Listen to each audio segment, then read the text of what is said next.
네, 이제 마지막 문학교육을 같이 보도록 하겠습니다. 유아 문학교육에서 시작할 때부터는 일단 이거부터 하셔야 돼요. 유아 문학교육의 장르를 이렇게 나눈다. 크게 운문과 산문으로. 동요와 동시로 나눠진다라고 하는 거 보시면 되겠고, 운문은 산문은 전래동화, 창작동화, 아동국, 정보그림책까지로 나눠진다. 나중에 이제 이것들이 더 구체적으로 들어가는데 시험 문제에서는 당연히 이 전래동화에서도 민담설화, 신화 등에 해당되는 거 나왔었고, 창작동화 다 환상동화, 생활동화도 나왔었고요. 정보그림책도 나왔었고 확인해 주시면 되겠습니다. 전래동화에 관련된 거에서 민담, 설화, 전설, 우화까지도 정리해 두시고 전래동요와 그림책도 있다. 창작동화, 환상동화, 사실동화의 차이점이 뭐냐 이런 것들 꼭 확인해 주셔야 되는 사항들이죠. 정보 그림책 이런 것들 보시면 됩니다. 제가 주목하고 있는 것 중에 하나가 시험 문제가 바로 이 부분이에요. 동시에 요소에 관련된 부분에서 이 운율 정리해 줄 수 있을 거냐. 그래서 정형률, 외형률에 관한 것들도 확인해 줄 수 있을 거냐. 왜 중요하냐. 유아의 감흥을 이끌어내기 쉽다. 운율 명칭. 그 다음에 동시에서 주로 사용되는 것 중에서 이 비유에 해당되는 개념들 따를 때 함축적 언어로서 비유가 가장 많이 사용이 된다. 다른 사물에 빗대어서 표현하는 것으로서. 그 다음 그 안에 담겨지는 것으로서 이미지, 문자 안에 시각, 청각, 촉각, 후각, 미각 같은 감각적 표현이 들어가고 그것에 의해서 뭐가 떠오르게 되더라? 이미지가 떠오르게 되더라 라고 하는 부분도 확인해 두시면 될 것 같습니다.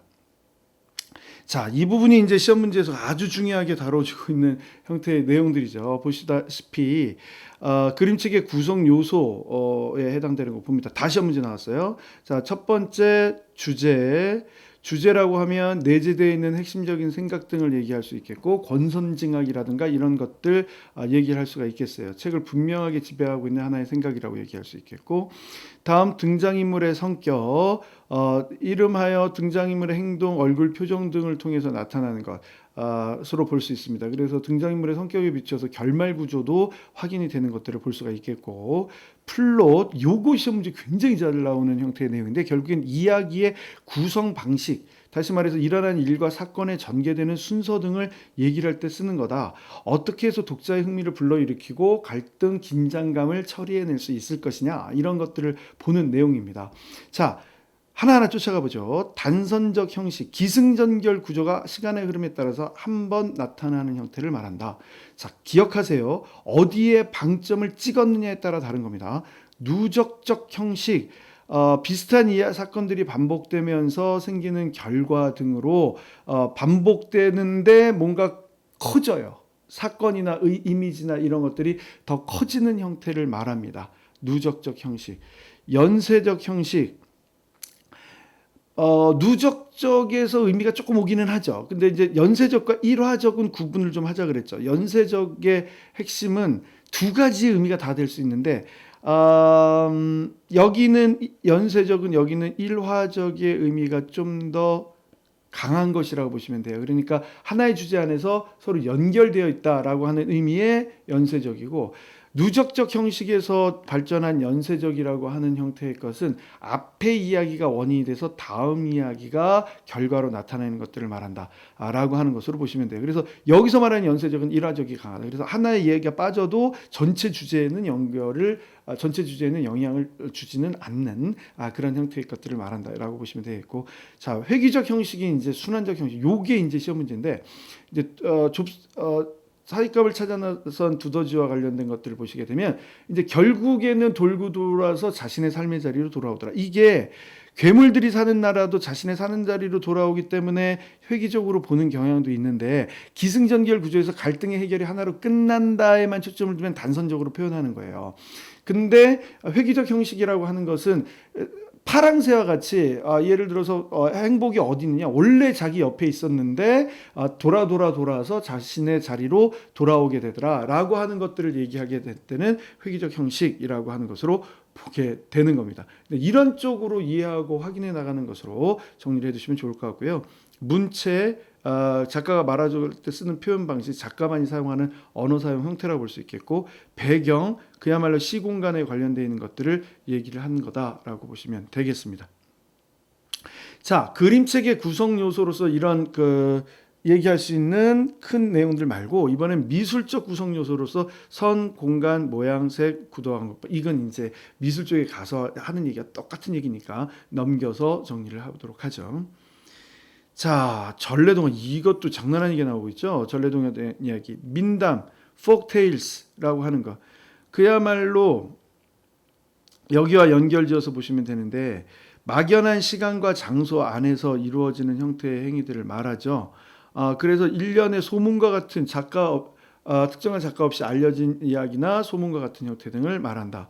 우화, 페이블, 일단 주인공이 동물 등으로 시작하는 경우들이 많고요. 주제가 도덕적이고 설교적인 형태로 다가오는 경우들이 많다. 이렇게 보시면 돼요. 자, 민담과 더불어서 얘기할 수 있는 신화, myth라고 얘기하는 것, 신성하다고 믿는 것, 신중심, 숭고함에 대한 것들을 나타내는 것, 전설, 레전드라고 얘기를 하는 것들이죠. 구체적인 시간과 장소 안에서 비범한 인물 등을 중심으로 해서 설명을 해내는 것들을 말한다. 이렇게 보실 수 있는 것들이죠. 자, 다음 얘기입니다. 그림책에 관련되어 있는 부분에서 이 환상동화라고 하는 걸 봅니다. 환상동화라고 하는 걸 얘기할 때는 유아들이 경험하는 일상생활을 넘어서서 가능한 한 상상이 현실 속에서 이루어지지 않는 상상까지도 이루어질 수 있는 것들을 말한다. 그래서 인간으로서의 가능성을 가장 크게 드러낼 수 있는 인지활동을 격려해 주는 것들을 의미한다라고 보시면 되겠고요. 자, 다음 우리가 보는 것 중에서 이 내용이 하나 있죠. 사실동화라고 하는 걸 따지게 됩니다. 사실동화, 어린 독자에게 현재 삶을 살아가는 다양한 방법, 삶에 대한 가치와 의미, 호소력과 감동을 자아내는 현실 등을 말한다라고 돼 있어요. 그래서 특히 중요한 거는 사실동화의 주제는 아동이 일상생활에서 경험하는 여러 가지 문제, 사실동화의 배경은 우리가 처한 현실 속에서 가질 수 있는 가능한 한 상황들, 실제 사람과 같이 행동하며 아동의 생각이나 행동과 비슷하게 제시가 되는 것, 이런 것들이 다 사실동화의 핵심이에요. 근데 다 허구이긴 하죠. 실제로 일어날 수 있는 사건인데 허구야. 주인공이 직면한 문제를 처리하고 해결해 나가는데 허구이다라고 보시면 되겠고요. 환상동화에서처럼 다양하게 표현되기는 하는데 어쨌든 이 사실동화를 표현할 때는 다음과 같은 구조가 있다. 하나, 회상적 구조, 두 번째 사파적 구조, 세 번째 교화적 구조. 등장인물이 현재 직면한 문제의 원인에 대해서 설명하면 회상적 구조.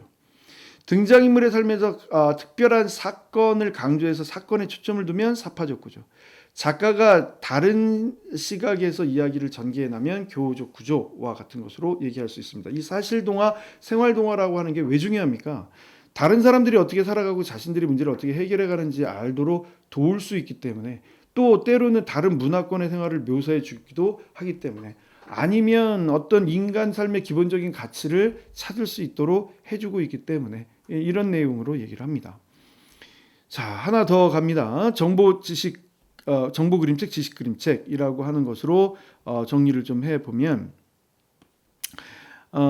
일반적인 픽션과는 차이가 있고 다양한 객관적인 사실들이나 지식에 관련된 것들을 담아서 여기 부분이 핵심이죠. 유아가 연구하고 문제를 해결하도록 한다.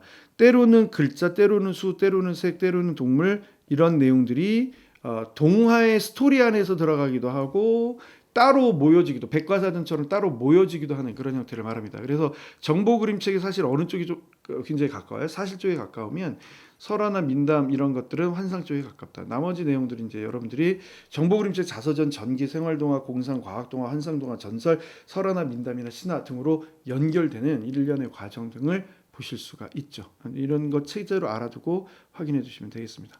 자, 그 다음에 이제 중요한 게 바로 이 부분입니다. 유아의 그림 읽기 접근 유형에 해당되는 건데요. 매니와 와이즈만이라고 하는 사람, 맨 밑에부터 먼저 봐요. 매니와 와이즈만이라고 하는 사람에 의하면 문학적 유형과 비문학적 유형, 이렇게 두 가지로 나눠서 접근을 했다가 문학적 유형 안에서 문학의 분석적 접근과 경험적 접근, 이렇게 나눴던 거예요. 그래서 비문학적 유형 안에서는 토의나 구체적인 상황 인식에 초점을 두고 있다면, 문학적 유형 안에서 문학 작품 내에 들어있는 사실적 요소에 대한 파악에 초점을 두면 무슨 유형이라고 해요? 분석적 유형이라고 합니다. 반면에 그 문학을 이해하는 데 있어서 개인의 반응, 개인의 미적인 어떤 의미에 초점을 두어서 생각하게 되면 뭐가 되는 거예요? 경험적 접근이라고 합니다. 요 얘기가 바로 이 위에 있는 거예요. 그래서 문학의 분석적 접근이 분석적 접근이고 경험적 접근, 문학 경험적 접근이 경험적 접근이라고 해요. 그래서 분석적 접근에 해당되는 것을 보게 되면 문학의 구성 요소, 앞에서 봤었던 주제가 뭐냐, 인물이 뭐였냐, 사건이 어떻게 진행이 됐느냐, 이런 것들을 가지고 먼저 얘기를 하는 거라면, 경험적 접근은 의미 중심 접근에 해당되는 것으로 그것을 읽는 독자에 의해서, 여기서부터 이제 중요한데, 독자에 의해서 경험된 것, 의미 있는 것, 이런 것들을 알아보는 거예요. 이거 알아보는 거예요. 그러니까 어떤 아이들의 경우에 있어서는 분석적 접근을 통해서 경험적 접근을 갈 수도 있겠죠. 어떤 아이들의 경우에 있어서는 경험적 접근을 통해서 분석적 접근을 갈 수도 있겠죠. 자, 그러니까 유아들이 처음에 작품을 접했을 때 어떤 것에 기반해서 이해하느냐를 설명하는 게 무슨 접근이 되는 거예요? 반응 중심 접근이 되는 거죠. 매니와 와이즈만의 이론으로 구분되었던 문학적, 비문학적, 문학적 안에서 분석적, 경험적이라고 하는 것들로 나눠진다 할지라도 그 안에서 어떤 거에 초점을 둬서 먼저 했느냐를 따지고 연결해서 유아들이 관심을 보이는 거에서 맞춰서 가져가게 되면 그게 다 뭐가 되는 거예요? 반응 중심적 접근이 되는 거예요. 그러나 결국 두 가지를 다 따지죠. 공부를 하신 분들은 아시겠지만 나중에 이 비문학 문학이라고 하는 것을 이렇게 나누는 것처럼 로젠블렛도 비문학은 보다 어느 쪽에 집중을 하고 정보 추출에 집중을 하고, 그러나 비문학만 정보 추출을 하는 건 아니라고 보는 거죠. 문학에서도 정보 추출은 할 수 있다고 보는 거예요. 그래서 매니와 와이즈만이 기준을 잡고 접근했던 거와 로젠블렛이 기준을 잡고 접근했던 게 입장이 좀 다른 거예요. 그러나 어쨌든 우리는 생각을 할 수는 있잖아요. 그 문학 작품 내의 사실과 요소를 파악하게 되는 건 로젠블렛으로 설명하면 뭐가 되는 거예요? 정보 추출이 되는 것이고, 독자가 감정이나 아니면 텍스트의 해석적인 입장, 그 독자가 그 안에 빠져들어가서, 작품 안에 빠져들어가서 상상하고 그림 그리고 이렇게 가설을 세우고 이렇게 자신의 이해에 기반해서 하게 되면 무슨 접근이라고 얘기를 하는 거예요? 심미적 접근이라고 하는 거예요. 그런데 어쨌든 간에 유아들이 정보 추출적 접근을 하는 아이들은 적절하지 않고 심미적 접근을 하는 아이들은 적절하고, 그게 아니라는 거죠. 심미적 접근을 하는 아이들은 적절하고 정보 추출적 접근을 하는 아이들은 적절하지 않고, 그게 아니라는 거예요. 아이들의 특성에 따라서 매니와 와이즈만에서 분석적 접근으로 가서 경험으로 가든, 경험으로 가서 분석으로 가든, 로젠블렛에서 정보 추출적으로 가서 심미적으로 가든 심미적으로 가서 정보 추출로 가든, 그 아이들이, 여기 이게 시험 문제인데 가장 최근에 그 아이들이 보이는 다양한 반응에 맞춰서 즉각적인 반응뿐만 아니라 유아들의 그 지속적인 반응 혹은 추후의 반응까지도 함께 받아서 그들의 반응을 최대한 존중해서 구체적으로 교육을 하도록 하자라고 얘기하는 게 반응 중심적 접근이고, 그래서 길다 기억하세요. 길다라고 하는 사람의 활동 유형에 의하면 어떤 아이들은 이야기 스타일에 반응하기도 한다. 어떤 아이들은 등장인물에 반응하기도 한다. 어떤 아이들은 구조에 반응하기도 한다. 이게 한 발짝 더 나간 형태의 이론이에요. 요거 알아두셔야 돼요. 장르나 구성된 표시, 이건 이야기의 스타일. 누가 있었나, 주인공, 여긴 등장인물에 반응하는 스타일. 일정한 구조, 플롯 등에 대해서, 사건의 순서 등에 대해서 초점을 가지게 되면 이야기 구조에 반응하는 방식. 누구 얘기? 길다 얘기. 이렇게 찾아가면서 반드시 정리하셔야 됩니다. 자, 다음 주에는 스노우가 제시하고 있는 상호작용 전략. 그러니까 그림책을 읽을 때 당연히 주의한기하고 처음에 설명해 줄 수도 있고 나중에 설명을 할 수도 있겠고, 수준 높은 질문을 한다. 여기 얘기가 이제 그림책을 읽으면서 어떤 어휘 등을 사용했느냐, 수용 어휘를 사용했느냐, 표현 어휘를 사용했느냐, 이제 이런 것들까지도 보면서 뭐 예를 들면 추론적 질문을 했느냐, 경험적 질문을 했느냐, 이런 것까지도 보는 거고, 아이들이 갖고 있는 말에 대해서 확장해 주거나 명료해 주기에 적절한 피드백을 주어가면서 그림책을 읽어줘라라고 하는 내용들이 들어가는 사항들이라고 보시면 되겠습니다. 자, 이제 언어 교육을 위한 환경 구성이네요. 이건 이제 구성주의적 입장에서 이렇게 출발한 거다라고 보시면 되겠고, 물리적 환경, 도서 영역 어떻게 구성할 것인지 쭉 나와 있고, 쓰기 영역 어떻게 구성할 것인지, 말하기 영역 어떻게 구성할 것인지 쭉 나와 있다라고 볼 수 있겠습니다. 여기도 보이네요. 듣기 영역, 기타 흥미 영역을 물리적 환경으로 어떻게 할 거냐. 뭐 교사의 역할로 역할 모델 어떻게 보여줄 겁니까? 하나만 보면 말하기로서의 모델 역할, 듣기로서의 모델의 역할 이런 것들 보여줘라. 뭐 쓰기를 할 때 역할 뭐 이런 거 보여줘라. 때로는 뭐 관찰자, 환경 제공자, 상호작용자 이런 역할들 해줘라. 뭐 앞에서 얘기했던 상호작용자의 역할이 다 로젠블랙과 매니아 와이즈만 이런 사람들의 내용들이었다라고 보시면 될 것 같습니다.